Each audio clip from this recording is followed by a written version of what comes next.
Citizens of the nation, what is going on, guys? Your boy Sly here, and welcome back to another Sly Nation Destiny Reset video. As always, thank you guys so much for watching and for supporting the channel. So, how about that beta? Today's the last day that you guys can get your hands on double primaries until the PC beta drops here in roughly about a month's time. Now, since PC has it way easier in terms of uploading and downloading game updates, we might see a PC beta that runs better than that of the consoles. This will allow Bungie to try the new update in a live game environment while still completing their objective of server and transitions tests. In any event, even though it was small, I'm going to miss it when it's gone, and believe it or not, that's actually a good thing. If you miss a beta, that means the game is worth it. So I personally have no doubt about it, guys. D2 is going to be awesome because it's right up my alley. Number one, a new raid. Enough said. So that's good enough for me right there. But on top of that, the open world, while being twice the size of D1, has 6 times the amount of content. That's including strikes, story, campaign, adventures, world quests, lost sectors, roaming bosses, public events, secret challenges, treasure maps, and of course, things Bungie isn't ready to talk about yet. As an open world whore, I will be in absolute heaven. Now, seeing a game that I love actually utilize the open world in this way, I gotta say, is quite amazing. Let's just hope that this isn't all just rushed and pushed in content to make up for the fact that they chopped up PvE so they could try and get a better PvP balance. We'll see, but ultimately, I am genuinely excited for what's ahead. If you want to get a feel of some of these new activities, check out the description box down below. I have a breakdown of the activities on Nessus, and I also have a tips and tricks video that has a ton of useful information in it, so definitely worth a watch, guys. Alright, enough about D2, let's jump back down to reality for now and realize that we still have another month and a half of vanilla Destiny before we can experience all of that goodness like I said before. So, I'll try to shelve the hype for as long as possible. Alright, well, let's get on with our weekly ritual, and that is the Destiny Reset Guide. I'll try to keep it shorter this time around, since, you know, it's getting to the end of Destiny 1. No sense of looking around on everything. But, anyways, let's do this. It's Tuesday, July 25th, and this is your Destiny Age of Triumph Weekly Reset Guide. So before we begin, guys, just a quick heads up for clan founders out there. Today is the day Bungie opens up data migration for clans. Starting today, you can now take your entire clan and switch it over to Destiny 2. However, if you fail to do this, your clan will be stuck in Destiny 1. Now, it doesn't have to happen today. They said, I think they give you 30 days from now to complete it. But if you do not migrate it, you're going to have to make a new clan in Destiny 2. So, just a heads up on that. Don't let someone else take your clan tag. That would be a damn shame. Alright, guys, so as usual, we're going to start up here in Orbit and check out all of the weekly playlists. First up, we're going to take a peek at the CRUCIBLE and see what's going on over here. This week's weekly playlist for the Crucible is Mayhem Clash. Embrace the chaos, my friends. Greatly increased ability recharge rates, faster heavy, and faster special ammo spawns. No respawn delay, scoring multiplied by 10. Of course, this is also where you get your Treasure of Ages. As for the other playlists, we have Clash, Rift, Elimination here in the middle until Trials comes back on Friday. Then we have Skirmish, and finally Rumble Supremacy. Alright, so next up we're going to take a look at this week's Nightfall, and it is going to be a good one once again. Starting off with modifiers, we have Void Burn. Void damage from any source is greatly increased. Following that, Berserk, Minions of Darkness won't flinch even after massive damage. Then we have Small Arms, primary weapon damage is favored. And then Fresh Troops, enemy squads have been fortified with additional reinforcements, and then the best one yet, Daybreak. The darkness grows stronger, and so do you. Form a fire team of 3 and unleash your light with greatly increased ability recharge. So, Void Walkers all day, along with Tethers. It's going to be just madness. Bubbles, Tethers, Nova Bombs. Sounds like a good time to me. Alright, well, let's jump in and see who we're going to take down this week. So, it is the Heroic Archon's Priest, the Taken version, I'm assuming. So, that sounds like a good time, right? Right? Maybe not. Alright, well, let's go back up to Orbit and check out the Heroic Strike. Starting off at the beginning, we have Modifiers. We have Heroic. Enemies appear in greater numbers and are more aggressive. Following that, Solar Burn. Solar damage from any source is greatly increased. And then Specialist. Special weapon damage is favored. And finally, here at the end, Chaff. Player Radar is disabled. So, Icebreaker all day long, guys. We have Specialist and Solar Burn. It's going to be absolutely insane. Last time it was like this, I think it was, It was a Nightfall, and Icebreaker just destroyed everything in its path. So it was pretty fun. Okay, well, that wraps it up for the strikes. Next, let's take a look at this week's story playlist and see who we're going to take down this time. It is Dark Champions. So get used to that. And first up, Heroic. Enemies appear in greater numbers, more aggressive, blah, blah, blah. Then we have Arc Burn. Arc damage from any source greatly increased. And finally, at the end, Airborne. Players deal more damage while in the air. So, Angel of Light, Imperium Bellicose. Great things to use for Dark Champions. Alright, well, let's see what we're going to next. I think, oh, nope, the raid, my friends. How could I forget? And it's the best one ever. This week's featured raid is the Vault of Glass. And guys, this is the last Vault of Glass that's going to be the featured raid before August 1st. So just remember that. If you have to do anything for your book, this is your last chance. So kill all the Gorgons, last chance. You're not going to get another one. So make sure you get a fire team, go on LFG, call all your friends. Maybe your grandma will help you. Try to get this done ASAP. And of course, you guys know it comes with the Templar Challenge and the Atheon Challenge. Alright guys, well that wraps up everything here in Orbit. Next, let's go to the Reef, see what's going on with Petra and Varix. Alright y'all, so welcome to the Reef. First up, we're taking a look at Petra and her bounties. So let's slide on in and see what is up. How can I help? Hey Petra Boo, gonna miss you come D2. So first up, we have Take the Wanted, the Blighted Descendant, Mars or Venus. After that, Take Them Out Mars, kill Taken Lieutenant on Mars, you need 12 of those, and then we have Take Them All, kill 100 Taken. Hey, I finished one. Queen's Harvest, gather 15 Dark Nuclei from Majors or Ultras in any strike playlist. Then Queen's Treasure, open the treasure chest in level 41 PoE. And finally, Queen's Mercy, get 30 Arc kills on the Dreadnought. Alright, thank you Petra. Next up, let's take a look at Varix, and I will grab his bag of goodies. Grabbing that bag. Nice. Alright, so let's take a look. Rank ups, negative. Alright, so first up, bounties. We have Impressive Performance. Earn points in the Challenge of Elders. After that, Light Show. With your fire team, generate orbs of light. You need 100, and then kill them back. Kill enemies in level 41 PoE or the challenge. As for the modifier this week, we have Melee Kill Bonus. Melee kills are worth more points. Alright, well that wraps up everything to do on the Reef. So, next up is the Iron Temple, Fellwinter's Peak. Alright amigos, welcome to Fellwinter Peak, and it's a beautiful day here as well. One thing I really wish we would have had in the beta was the Fellwinter Peak map. You know, that would have been really nice to see Vostok.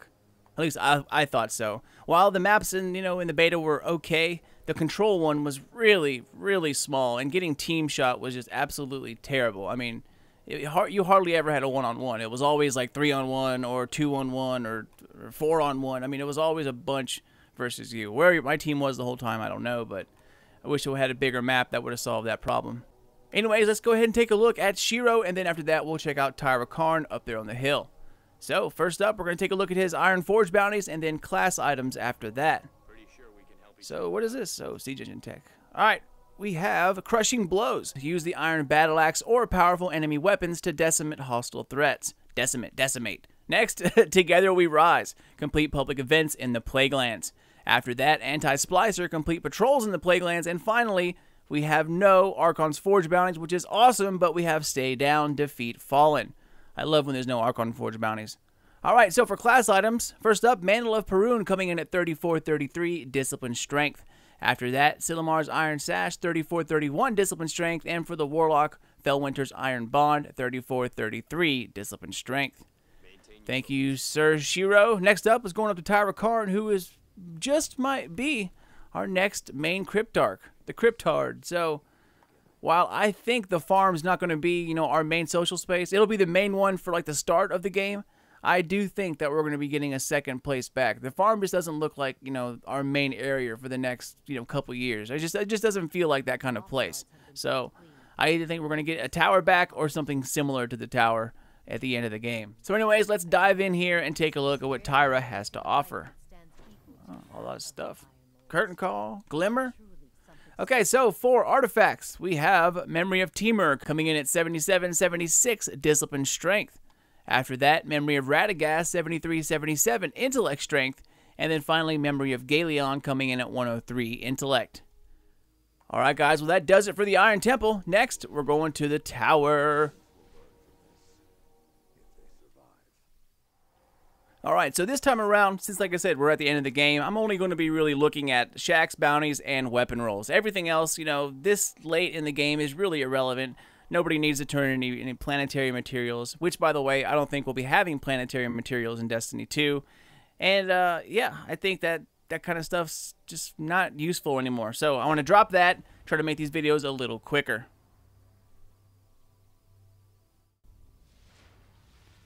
So, as usual, guys, welcome to the tower, and we're going to go to New Monarchy first and get that out of the way, and then, of course, cross back over to Dead Orbit, Future War Cult, and then the Vanguard, and finally, we'll wrap it up in the Hall of the Vanguards, checking out the Crucible and shacks. By the way, a quick note, I don't know if you guys noticed, but in the beta, like in the main story, it looked like they just actually plucked this whole area out of the map. But turns out, if you go over the edge and look down, it's like crashed way down below. You can actually see it when you peek over the edge. So I thought that was pretty neat. I thought they actually just, like, you know, picked it up and took it away with the speaker inside of it. But looks like they just bombed the hell out of it. Alright, so anyways, let's take a look at New Monarchy.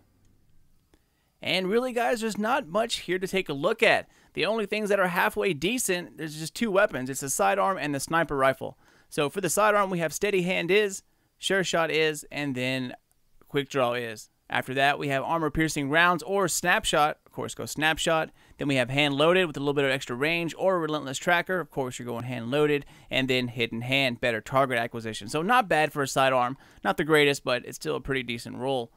And moving on, the last thing to take a look at is the sniper rifle, and it's really not all that great, but it's the best one out of all of them. So we have Hawkeye, Ambush, and then Taxis. Of course, you're going to go Ambush. Then we have high caliber rounds or lightweight, Perfect Balance, Mulligan, and then Unflinching. So all in all, not a bad sniper rifle. Especially, you know, this one's made for, you know, counter sniping other snipers, or if someone's shooting at you with Unflinching on there. And Mulligan, you know, if you miss, you might get your bullet back, and if you get shot, you won't flinch quite as hard.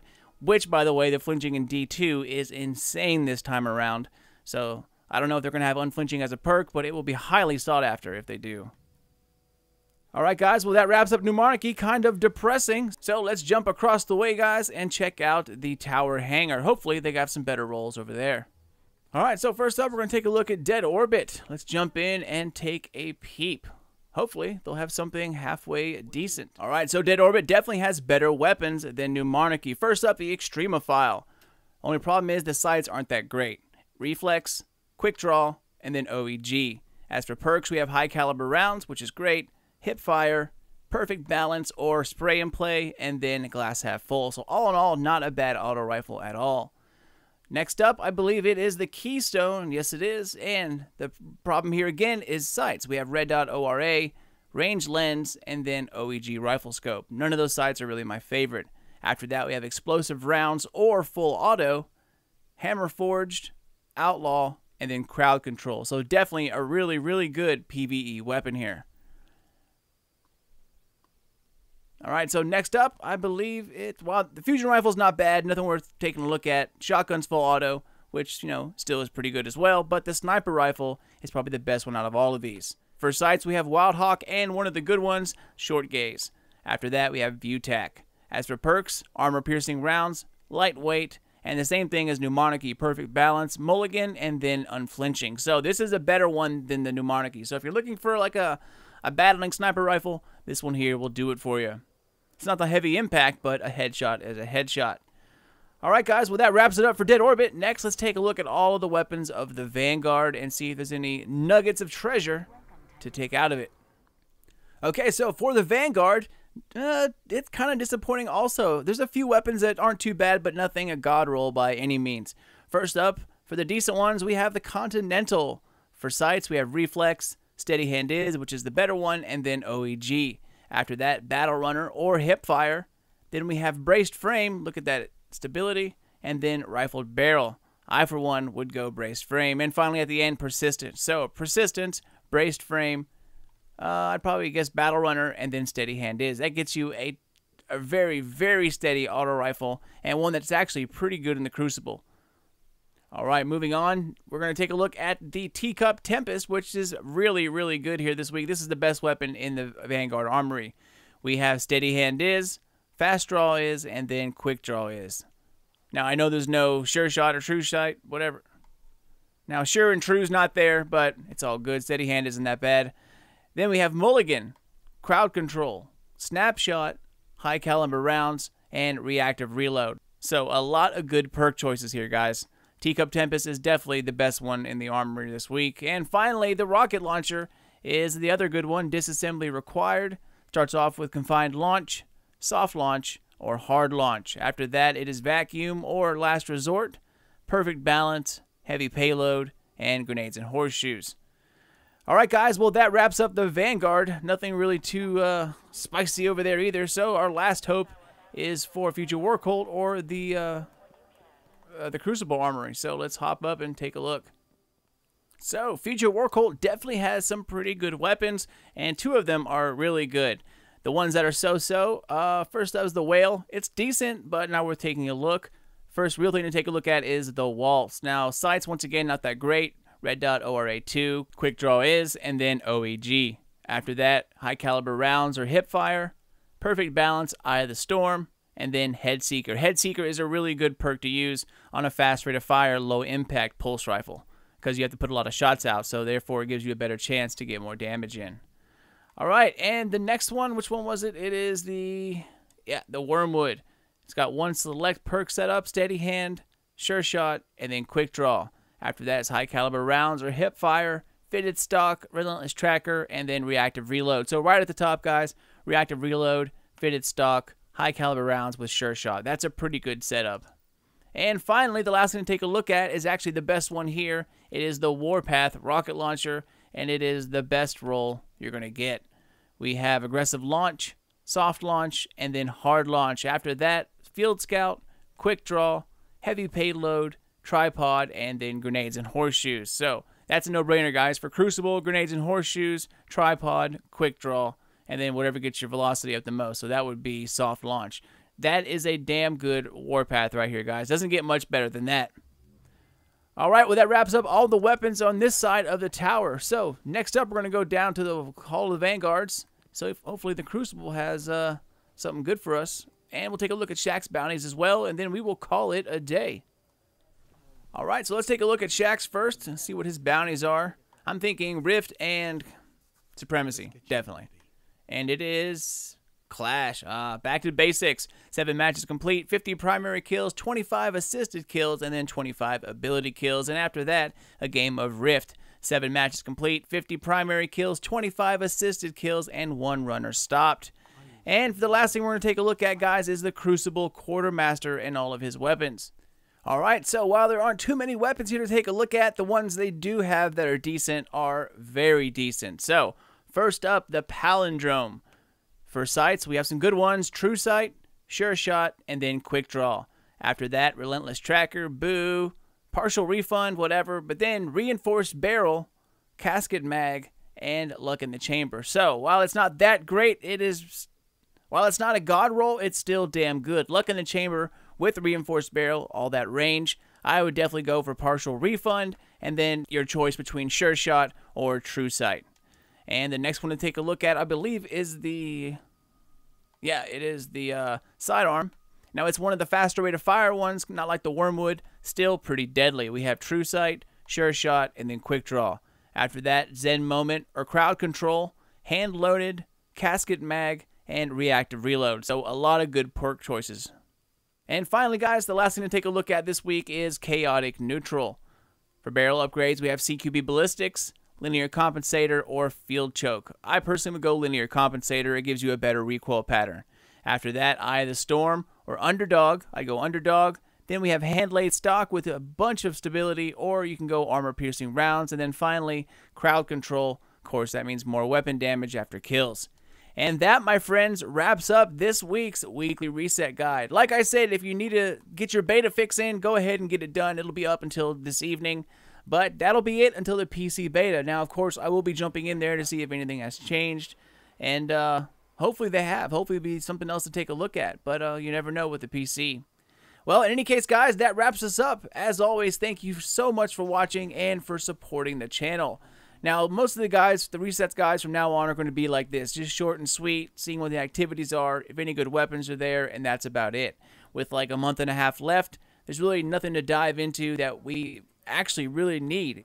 So these weekly reset guides are more just about finding out like what the big options are instead of diving into every little detail like I used to. So hopefully that's okay with y'all, but we are so close to release, y'all. Only like a month and a half left, and D2 will be ours. But in the meantime, you can always check me out on Twitter or Facebook, Sly Nation, Sly Nation Gaming. Keep those eyes peeled for more Destiny videos in the very, very near future. But until then, this is your boy Sly. Later, guys.